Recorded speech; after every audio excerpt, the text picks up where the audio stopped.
never consider myself, as you do, a part of an ethnic group. I just wonder, doesn't it seem kind of deep to you that the fact that you have no answer to that could actually be a source of meaning, experience, or knowledge? The opposite is how I feel about you, Victor. That you have no comprehension that the world is open to you. You think that the white man is a block and a dam to your progress, and he is not. I think you put up that dam and that block yourself, in your regard to the white man.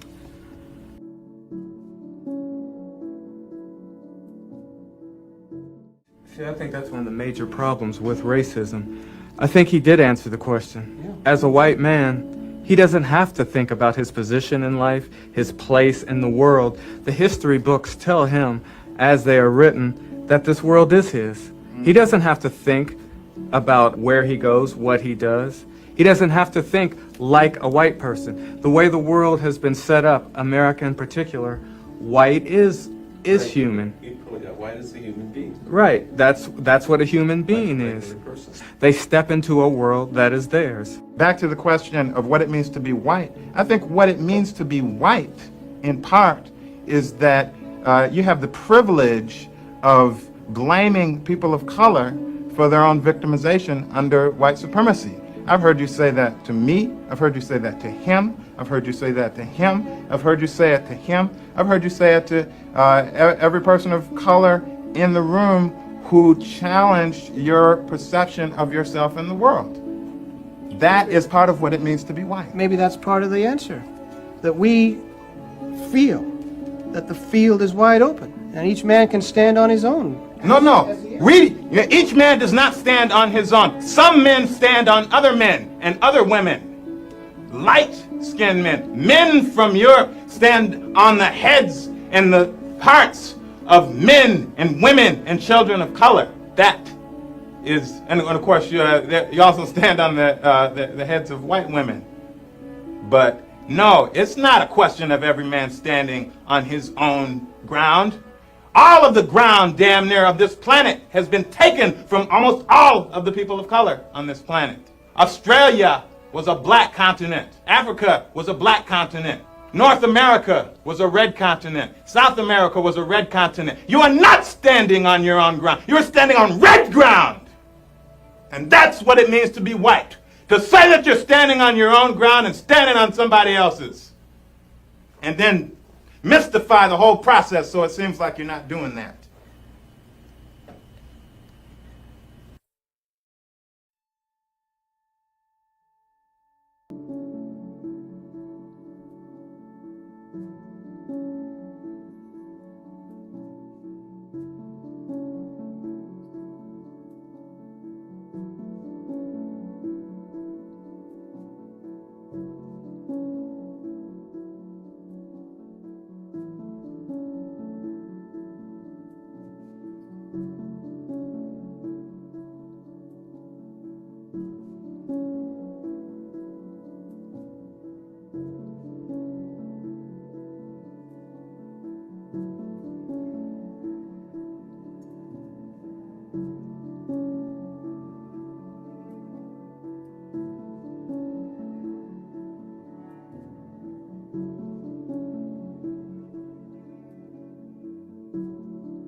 So what I talk about in my book, Spare the Kids, is I go back 2,000 years of history, back to antiquity in Europe, where corporal punishment, this ritualistic violence against children, was born.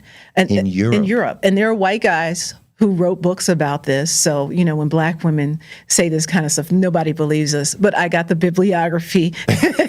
So a bunch of white dudes wrote this before I was even born, and they've tracked all of this violence against children in Europe. Europeans never respected their own kids. They were absolutely brutal and barbaric with their own kids. It's all there. They didn't even recognize that children were biologically distinct until around, you know, the 17th, century. They needed like a whole age of enlightenment to bring them into that awareness. You see it in their they art. had children working. They had children working. Children were enslaved in Europe. They were, you had this sort of religious ideology about kids being little demons. Yeah, and that wasn't part of many indigenous cultures thinking about children, including pre-colonial West Africans. His professional life has revolved completely around them, Neanderthals. This prehistoric human, who existed 42,000 years ago, lived to be about 40 years old. Only 16 bones have survived down the thousands of years. Is the key to unlocking the secret of the Neanderthal genome hidden in them?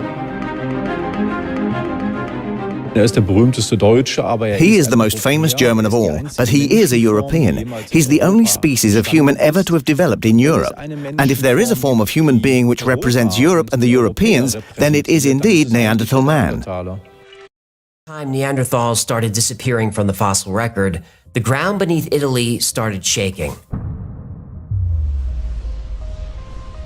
The land splintered across an area of almost 70 square miles. The entire surface of the Earth melted into the caldera below, which spewed out enough debris to become the largest volcanic event in the Mediterranean for 200,000 years.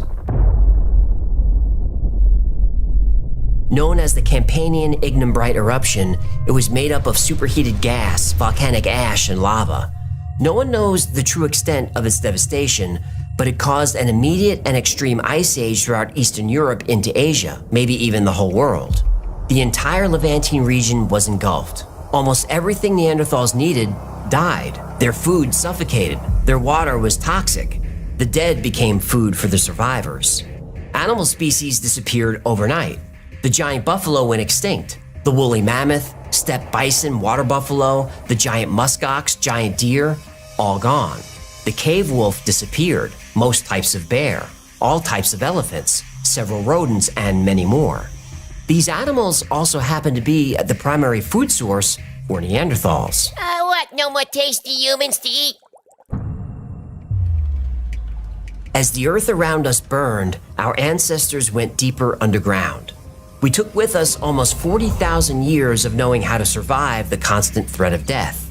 Some Neanderthals survived, but their numbers were dwindling fast. But Neanderthals could survive by mating with modern humans, right? Well, wrong. Nature intervened there too. As you would expect, most interbreeding was male Neanderthal and female human. They were biologically compatible, but not without problems. Male hybrid children were often sterile and couldn't pass on their Neanderthal DNA. Only female hybrids could. Human females, according to studies, preferred to mate with a human male, not a Neanderthal. Unless the Neanderthal has money. Interbreeding continued, but each generation of hybrids was more human than Neanderthal. But even though the first, well, let's call them interbreeding events were tragic, the results were positive. By adding their DNA to ours, we became more adaptable to non-African climates. Neanderthals were vicious predators who assaulted and devoured every animal they found, including us. But they were also resilient. So resilient, they're with us still. And now we benefit from their resilience. So like it or not, Neanderthals are here to stay. So you can find in people of European and Asian ancestry evidence of about 7%, 5 to 10% of your genome is common with that of Neanderthals. We've been separated from them for 30,000 years or so. And in fact, the Africans who came out from Africa have no evidence of any Neanderthal genes in them. No evidence of admixture. So they're the real pure humans. Homo sapiens. really, really interesting, and it gives you a lot to think about.